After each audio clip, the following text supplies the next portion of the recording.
Samsung இப்போ அவங்களோட M12 சீரிஸோட சக்சஸரா M13 சீரிஸை launch பண்ணிருக்காங்க.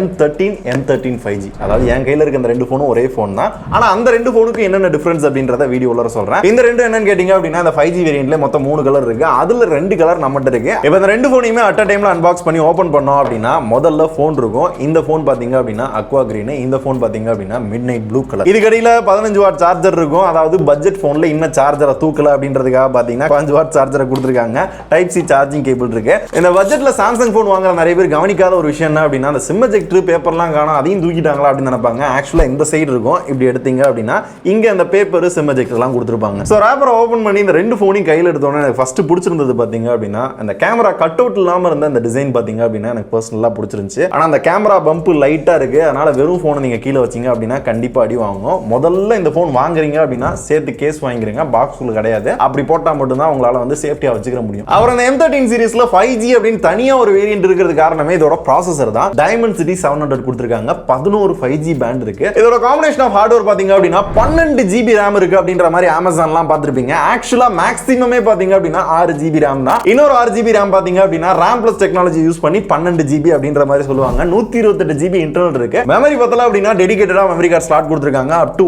1 TB வரையும் மைக்ரோ SD கார்டு போட்டுக்கலாமா. ஆக்சுவலா போன் ரேட்டே பாத்தீங்கன்னா 14,000 தான். மெமரி கார்டு ரேட் எவ்வளவு தெரியுமா? 16,000. பஸ்ஸுக்கு டிக்கெட் 5 ரூபா, பூ 50 ரூபா. சோ Dimensity 700 பொறுத்தவரை பாத்தீங்க அப்படின்னா ஒரு டீசென்ட்டான ப்ராசஸர். டே டு டே லைஃப்ல நம்ம டெய்லி யூஸ் பண்றதுக்கு பாத்தீங்க அப்படின்னா பெர்ஃபார்மன்ஸ் நல்லாவே இருக்கும். கேம் பிளேயும் ஓரளவு நல்லா தான் இருக்கும். ஆனா பேட்டரி ஆப்டிமைசேஷன் இன்னுமே நல்லா இருக்கும். ஓகே யூஸ் பண்ணலாம். ஆட்டோ டேட்டா ஸ்விட்சிங் இதுக்கு முன்னாடி சாம்சங்ல ஒரு சில போன்ல பார்த்திருப்போம்ல, அதை இந்த பட்ஜெட்லயும் கொண்டு வந்திருக்காங்க. அதாவது சிம் ஒன்ல நீங்க கால் பேசிக்கிட்டு இருக்கீங்க இல்ல டேட்டா யூஸ் பண்ணிட்டு இருக்கீங்க, டக்குனு டவர் இல்ல அப்படின்னா ஆட்டோமேட்டிக்கா பாத்தீங்க அப்படின்னா சிம் 2 வந்து சுவிட்ச் ஆகிக்கும். நாக் செக்யூரிட்டி இருக்கு, சாம்சங் பே மினி இருக்கு, பிரைவசி டேஷ்போர்ட் இருக்கு. ஆண்ட்ராய்ட் 12 சேர்ந்து One UI 4.1 நார்மல் வெர்ஷன் கிடையாது, அந்த கோர் எடிஷன் ஒரு சில ஃபீச்சர்ஸ் வந்து மிஸ் ஆகும். சோ பட்ஜெட்டுக்கு ஏத்தாப்ல அந்த ஃபீச்சர்ஸையும் கொஞ்சம் கட் பண்ணுவாங்க. அப்புறம் போனுக்கு சைடுல பவர் பட்டன்ல side mounted fingerprint sensor கொடுத்திருக்காங்க. இது ஓரளவு ஃபாஸ்டாவே வந்து அன்லாக் ஆகுது. அண்ட் ஃபேஸ் அன்லாக்கும் ஓரளவு ஃபாஸ்டா இருக்கு. 5000 mAh பேட்டரி கொடுத்திருக்காங்க. அதை சார்ஜ் பண்ண 15 வாட் சார்ஜரை பாக்ஸ்க்குள்ள நீங்களே பார்த்திருப்பீங்க. 6.5 இன்ச்ல HD Plus Infinity V LCD display கொடுத்திருக்காங்க. 90 Hz refreshing rate சப்போர்ட் இருக்கு.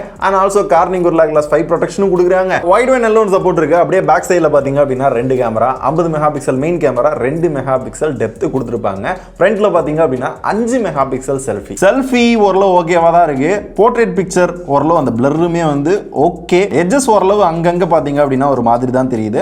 நார்மல் போட்டோஸ்ல கொஞ்சம் கலர் வந்து ஏத்தி தர்ற மாதிரி இருக்கு. 50 மெகாபிக்சல் போட்டோ மட்டும் பாத்தீங்க அப்படின்னா ஓரளவு நேச்சுரல் கலர்ஸ் கொடுக்குது. மோனோ ஸ்பீக்கர் தான் கொடுத்திருக்காங்க. சவுண்ட் டீசென்ட்டா தான் இருந்துச்சு. இப்போ இந்த போனோட என்னோட ஒப்பீனியன் அப்படின்னு பாத்தீங்க அப்படின்னா ஒரு 15,000 ரூபாய்க்குள்ள வந்து எனக்கு 5G போன் தான் வேணும், அதுவும் சாம்சங்ல தான் வேணும் அப்படின்னு சில பேர் கேட்பாங்க இல்லையா, அவங்களுக்கு மேபி இதை பார்க்கலாம். இப்போ இந்த M13க்கும் M13 5Gக்கு என்ன டிஃபரன்ஸ் அப்படின்னு பார்த்தோம்னா 6.6 இன்ச்ல ஃபுல் HD Plus டிஸ்ப்ளே கொடுத்திருப்பாங்க. 6000 mAh battery, Exynos 850 processor, 50 megapixel triple camera, extra ஒரு 2 மெகாபிக்சல் கொடுத்திருப்பாங்க. ஸோ இந்த மாதிரி ஒரு சில டிஃபரன்ஸ் தான். M13 பொறுத்தவரை பார்த்தீங்க அப்படின்னா 12,000 ரூபாய்க்கு ஸ்டார்ட் ஆகுது. M13 5G பொறுத்தவரை பார்த்தீங்க அப்படின்னா 14,000 ரூபாய்க்கு ஸ்டார்ட் ஆகுது. ஒரு சில கார்டு ஆஃபர் இருக்கு. யாராவது வாங்க போறேன் இன்னும் தெளிவா தெரிஞ்சுக்கிற போறேன் அப்படின்னு நினைக்கிறீங்க அப்படின்னா வேணும்னா டிஸ்கிரிப்ஷன் லிங்க் கொடுக்குறேன், செக் பண்ணி பார்த்துக்கோங்க. ஸோ 12,000 ரூபாய் 14,000 ரூபாய்க்கு இந்த போன் எந்த அளவுக்கு ஒர்த் அப்படின்றத நீங்க சொல்லுங்க. உண்மையாவே எனக்கு ஒர்த்துன்னு பட்டுச்சு அப்படின்னா நான் ரிவ்யூ போறதுக்கு ட்ரை பண்றேன். ஓகேவா? இப்போ இந்த வீடியோ முடிச்சுக்கலாம்னு நினைக்கிறேன்.